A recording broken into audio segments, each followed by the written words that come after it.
Dozens of people are reported to have been killed in overnight Israeli airstrikes in northern Gaza. Paramedics and Hamas-affiliated media said at least 66 were killed, including women and children, when several houses sheltering displaced people were hit near Kamal Adwan Hospital in the town of Beit Lahia.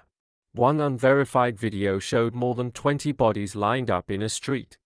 Another 22 people were killed in a strike on a house in the northern Sheikh Radwan neighborhood of Gaza City, according to the Hamas-run civil defense agency.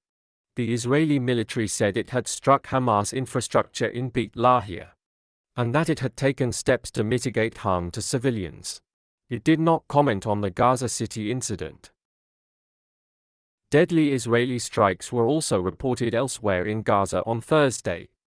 Nasser Hospital in the southern city of Khan Yunis said it had received the bodies of 24 people killed in Israeli military action there and in nearby Rafah.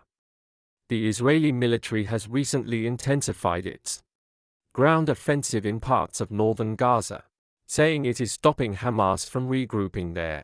The UN has said Beit Lahia, as well as the nearby towns of Beit Hanoun and Jabalia, are under siege and that virtually no humanitarian aid has been delivered since early October. Photographs from the scene of the airstrike in Beit Lahia on Thursday morning showed piles of rubble and twisted metal about 55 m 185 feet away from Kamal Adwan Hospital.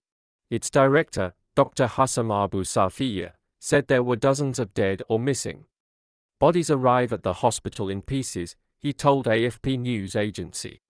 But there are no ambulances. The health system is on its knees in northern Gaza. Dr. Abu Safiya said the hospital was only able to provide first aid to most casualties brought there because Israeli forces were not allowing in enough medical supplies.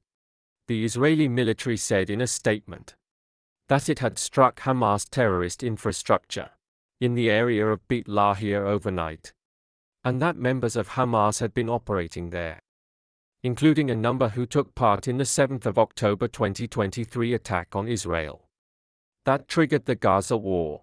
Prior to the strikes, numerous steps were taken to mitigate the risk to civilians, including the use of aerial surveillance, warning the population in the area to evacuate the active combat zone, and additional intelligence information, it added. The incident is under review. Israel's ground offensive in northern Gaza has displaced up to 130,000 people over the past 5 weeks. The UN says 75 people remain under siege with dwindling supplies of water and food in Beit Lahia, Jabalia and Beit Hanoun. Last week, a report by Human Rights Watch said Israel had committed war crimes and crimes against humanity by deliberately causing the mass displacement of Palestinians in Gaza. Israel said the report was completely false and detached from reality. About 1.9 million people, 90% of Gaza's population, have fled their homes over the past year, and 79% of the territory is under Israeli-issued evacuation orders. According to the UN, Israel launched a campaign to destroy Hamas in response to the group's unprecedented attack on southern Israel on the 7th of October 2023, in which about 200 people were killed and 251 others were taken hostage. Nearly 44,000 people have been killed and more than 104,000 injured in Gaza since according to the territory's Hamas-run health ministry. On Wednesday, the US blocked a Gaza ceasefire draft resolution at the UN Security Council, the fourth time it has used its veto power during the conflict to shield its ally, Israel. 14 of the 15 council members voted in favor of the draft, which demanded that the war in Gaza must end immediately, unconditionally and permanently, and all remaining hostages must be immediately and unconditionally released. Deputy U.S. Ambassador to the UN, Robert Wood, said the document abandoned the necessity for there to be a linkage between a ceasefire and the release of hostages.